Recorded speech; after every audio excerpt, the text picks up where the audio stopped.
History was made in the Tour de France yesterday when Johan Bruneel became the winner of the fastest ever stage at almost 50 kilometers an hour. Despite this, second-place finisher Mario Cipollini took back the yellow jersey, and now the lead changes yet again.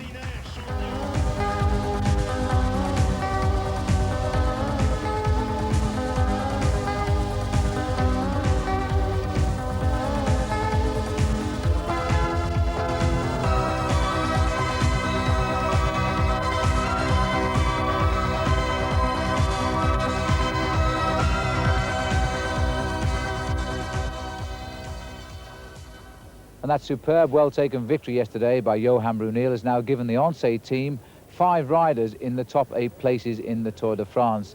The significant thing about Bruneel is he can also ride the time trials quickly and he can climb well. And that will be of the utmost importance in the second week of this Tour de France. Let's have a look then at the overall situation, because it's Mario Cipollini today who's in the leader's yellow jersey by just 12 seconds from Wilfried Nellison. Bruneel is up to 3rd, ahead of teammates Laurent Jalabert, Alex Zula. Eric Breukink of the Oncé team is 7th, and Philippe Louvieau, also of Oncé, is 8th. Of the other big names, Andy Hampsten is 13th. He finished 4th in the Tour last year, by the way. Claudio Chiappucci is 16th. Stephen Roche is 21st. Miguel Indurain almost 2 minutes off the lead at the moment in 23rd place. A good ride so far, though, from Briton Sean Yates. He's 27th. World champion Gianni Bugno is 32nd. Robert Miller from Scotland, look for him in the mountains. He's 77th. And the big loser so far, almost 5 minutes behind, is Tony Rominger in 91st place. Now, last night, Mario Cipollini told us a rather touching tale, because when he was 14 years of age, doctors told him he had an incurable lung disease. But they found a doctor in Tuscany who said he could cure him, and he did. But he made Cipollini promise that if he were to ever ride the Tour de France and take over the Maillot Jaune, he was to give him that Maillot Jaune. Well, sadly, since then, the doctor has died himself of cancer. And so Mario Cipollini promised last night that the Maillot Jaune he wears today, he will take to his tomb in Lucca as soon as this race finishes.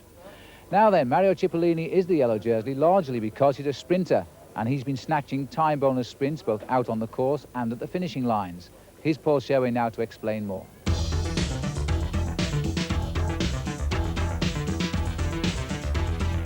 Time bonus sprints have been much more relevant than in previous years because 2 of the top sprinters in the race, Mario Cipollini and Wilfried Nellison, are still in contention for the overall lead. The organisers have included the time bonus sprints to spice up the racing in the first 9 days of the Tour. These sprints are placed at pre-selected points in the race, and there are 3 on every stage. They count towards the green points jersey, giving 6, 4 and 2 points to the first 3 riders across the line. Over the first 8 stages, they also provide an award of 6, 4 and 2 seconds, which is deducted from the rider's total overall time.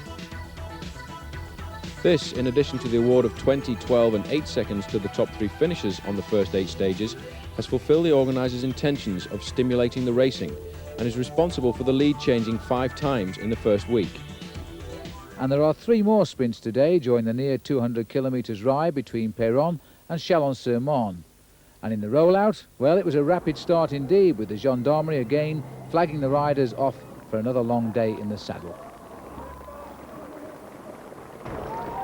Racing conditions, well, it's a slightly cooler day today with a high of 17 degrees expected for the afternoon, but a tailwind with gusts of up to 50 kilometres an hour should favour breakaways towards the end. 50 minutes into the race and just before 1 o'clock, the field was in Saint-Quentin, and the man in yellow, Mario Cipollini, snatching the 6 seconds time bonus ahead of Abdou Japarov and Jackie Durand. Even with the yellow jersey on your shoulders, you're not immune from problems. Mario Cipollini had a front wheel puncture. A quick change and he was on his way again and back in the bunch. And the years pass by, but the memories of the Battle of the Somme are never forgotten.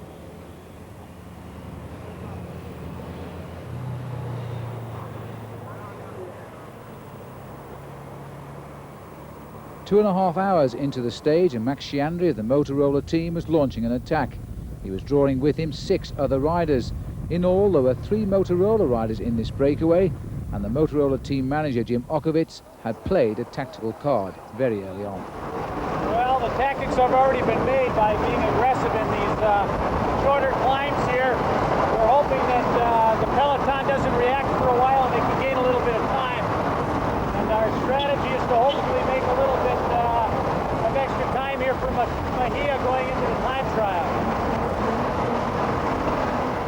And this breakaway now has been reduced to 6 riders, with the puncture to Barney Rees, who is not too far behind chasing as they begin the last small climb of the day on the Côte de Nantouilly, which comes at 148 kilometers. And this rider here is Leonardo Sierra, and there is a picture, an unusual one at that, of all of the Once team, Paul. They've been called to the front to try and reduce this time gap. It's amazing to see that this is the Once team that has come to do the work, because 1 or 2 other teams should be helping them, but they must be thinking about the upcoming time trial where Alex Zula or Eric Brooking could take the next yellow jersey. But an intelligent tactic by the breakaway at the front here is that they've actually waited for Barney Rice. He was one of the strong driving forces of this breakaway. They've waited for him to come back so they can all start working together again, because this is an extremely dangerous move. And the man who's creating all of the danger is Johan Museo in this leading group, because he is now the leader of the Tour on the road. He's wiped out his deficit lost over the first opening week of the Tour of 1 minute and 22 seconds, and is now the maillot jaune on the road. That's where we are, and the climb is now beginning, and the crowds on the climbs as big as ever. I would say that Museo is the dangerous man at the moment for the next couple of days, but there are 2 climbers in this breakaway group who could be dangerous when we go to the Alps and the Pyrenees. That's Leonardo Sierra, the Venezuelan on the ZG team that you can see just at the back in the yellow jersey, and in the red and blue jersey just in the middle, Alvaro Mejia, a Colombian rider on the Motorola team who is also an excellent climber and a time trialist. Mejia a couple of years ago was tipped as the successor to the top Colombians Fabio Parra and Luis Herrera. It didn't quite happen, but Motorola have picked him up for this year, and he is a different man mentally now. He's enjoying the new team, life on the American team, so be it. He's a South American, and now he's trying to mix it in what it is, in fact, the first real serious-looking breakaway of this year's Tour. Anderson suffering a little bit there. This is quite a steep climb, around about 5.5%, and he really has a hard time staying on the back of the group here, Anderson, who we mustn't forget has come back from several injuries and illnesses this year, rode superbly to win the Tour of Sweden, but when the hammer is down, he's just losing a little bit of that strength, especially on a climb here. And I'm sure 1 or 2 riders will have noted that, because now we're attacking to the top of the climb. This looks like Kengi Alta who's going to take it out, although it could be the balding head of Barney Rees down there, who's just come back from the puncture. As Paul said, he was the strong man of this breakaway. His attitude here is to keep taking maximum points on these small climbs in defense of their teammate David Cassani, who is still the leader in the King of the Mountains competition and was in the action early on, and still looking good, Paul, because 3 minutes 40 is the latest time check over the top of that climb, over the main field, who are now on the climb. So they're still going away despite the concerted effort of the Once boys. And it's very interesting indeed to see that Max Chandry is in this leading group. There is the confirmation of the result over that small climb. Chandry taking 3rd place behind Museo and Barney Rice. Max Chandry is our featured rider of the day, and we'll tell you all about him when we come back after the break.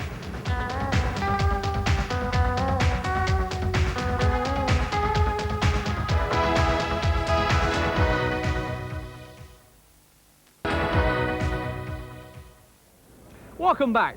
For a nation that was once told by its own government to get on its bike, Britain is perplexingly short of representatives in this Tour. Robert Millar at TVM and Sean Yates at Motorola are 2, but we can also lay claim to a 3rd, Yates' Motorola teammate, Maximilian Chandry.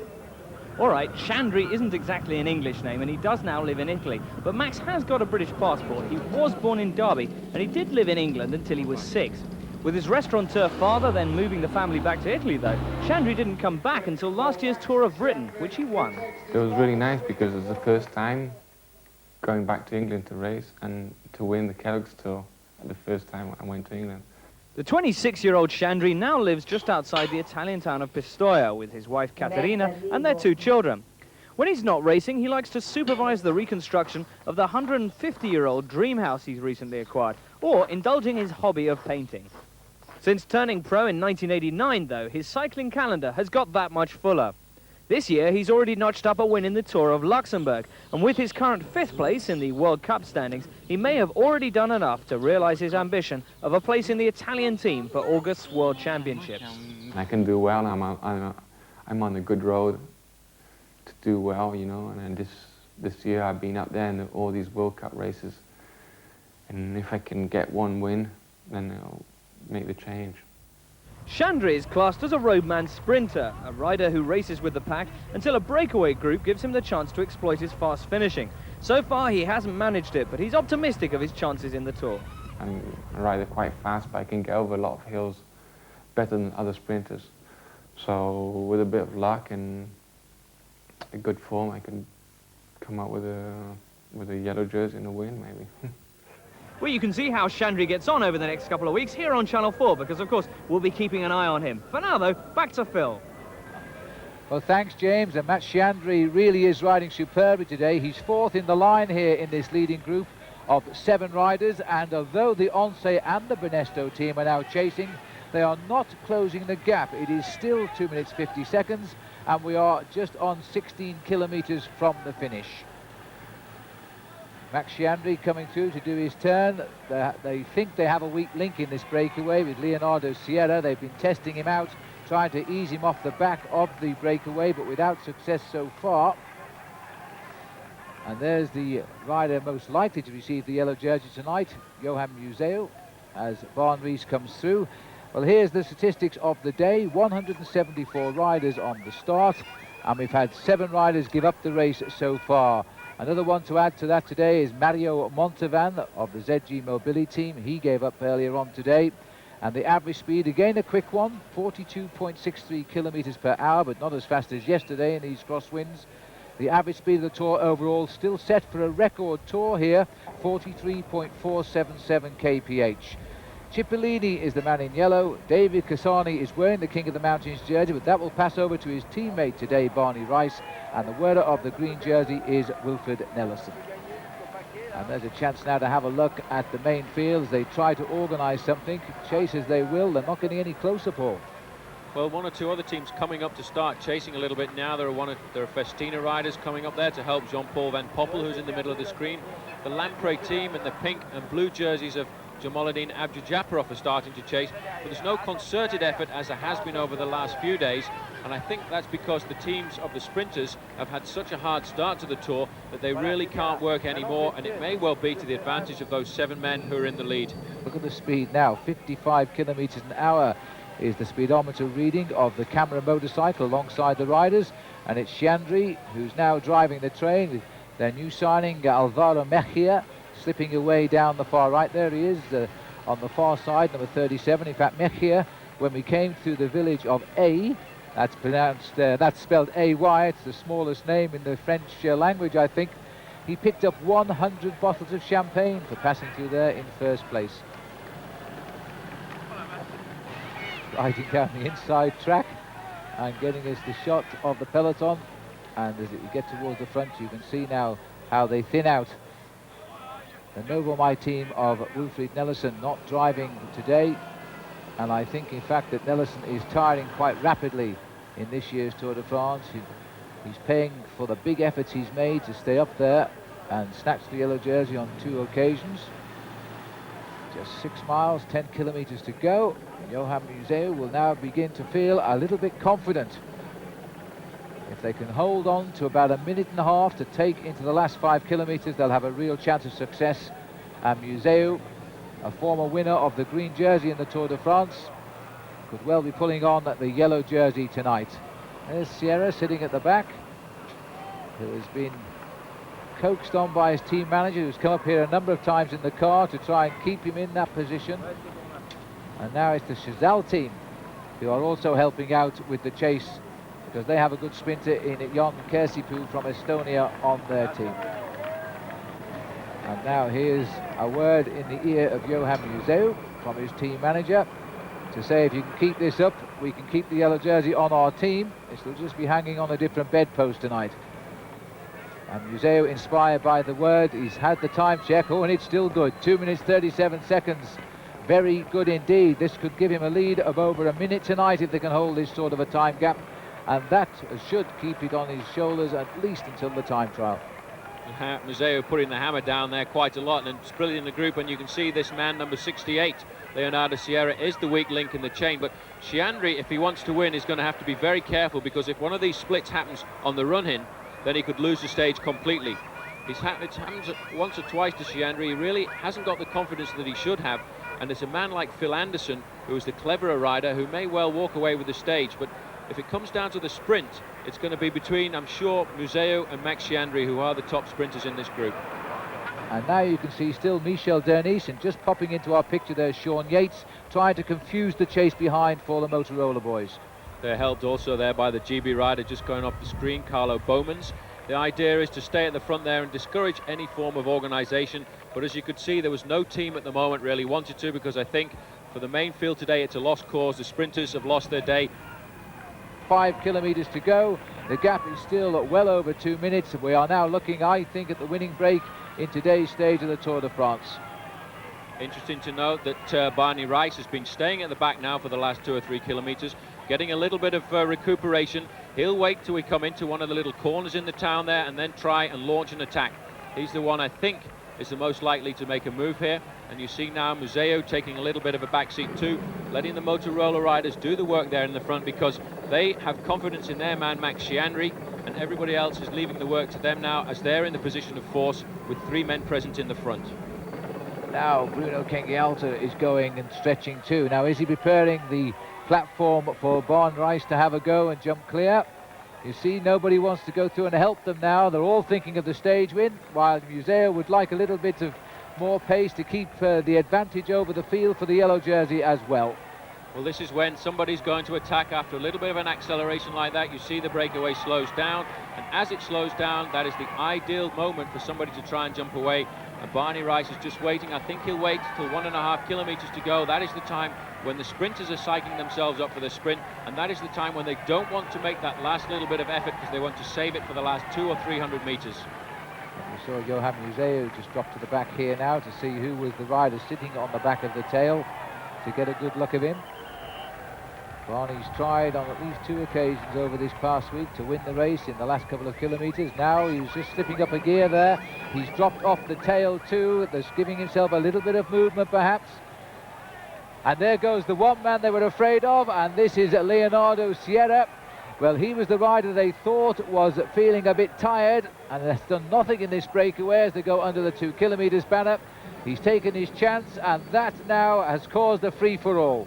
Well, Museo not wanting that to happen again. Museo now starting to keep the pressure on a little bit, keep the speed up. He's thinking about the yellow jersey that he would love to slip on his shoulders tonight. He's done the ideal job. He's worked like an excellent policeman. He's looking for some help from the other riders there, but it's getting very tactical at the moment, and all the time the main field will be coming back from behind, and they may well start to see these riders. But I'm getting confirmation over the race radio that it's still round about the 2-minute mark.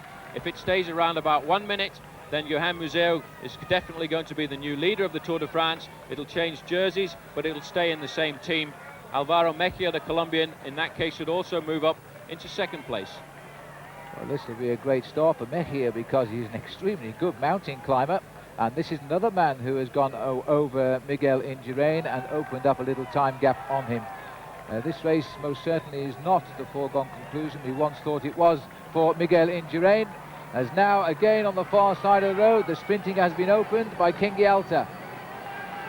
This is the kind of move that Chiandri is going to have to watch out for. The Ariosia boys have won so many races like this with an attack in the final kilometres. 1 kilometre to go, and Bruno Kengialta has got the gap. But Alvaro Mejia, the rider from Motorola, has made the move. He's bringing him back up. He has Chiandri in his wheel, but dangerously for Chiandri. There, just behind him, is Johan Museo.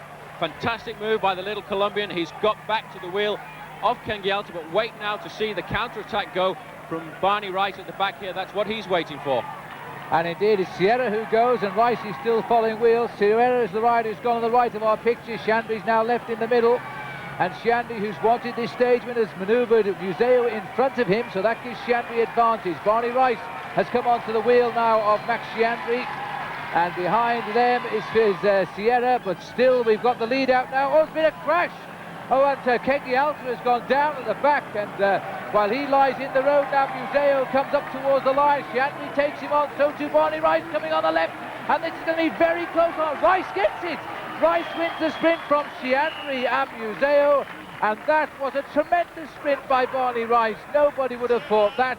And there is Kengialta. I think he clipped the barriers and went down, but because he was well inside the last kilometre, he needn't hurry. He just has to cross the line, because he will be given the same time as the rest of the group under the international rules. He was inside the final kilometre to the line. And now you can see how, in fact, Chiandri did win the stage, because watch the rider on his wheel there. Chiandri is in the blue. Museo, who sprinted well all day and blunted his finish a little bit. It looked at this point that Chiandri was going to take the stage when he'd promised everybody, but just look at the finishing power here of Bjorn Rice from the Ariostia team. The new king of the mountains still found the strength to sprint well clear to take the stage win here today at Chalons sur marne. You can hear the crowd here cheering on the finishing line as Bruno Kengialta trots in 7th place, having made that big effort to win the stage with the breakaway at 1 kilometre to go. And now we're seeing the bunch arrive just for the finish, and 2 riders have slipped away, one of them from the Telecom team, and the time gap is enough now at 2 minutes 13 seconds to confirm the new leader in the Tour de France tonight. And the yellow jersey of Mario Cipollini dodging it out there with Wilfred Nellison in green, but these are for 9th and 10th places.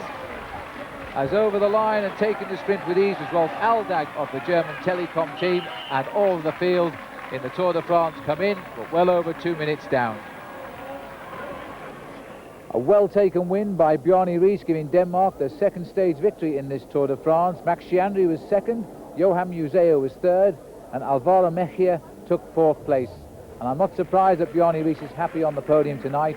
He now becomes the 6th different Danish rider to win a stage in a Tour de France. But the man who was beaten was the most disappointed, and here's Paul Sherwin and Max Chiandri.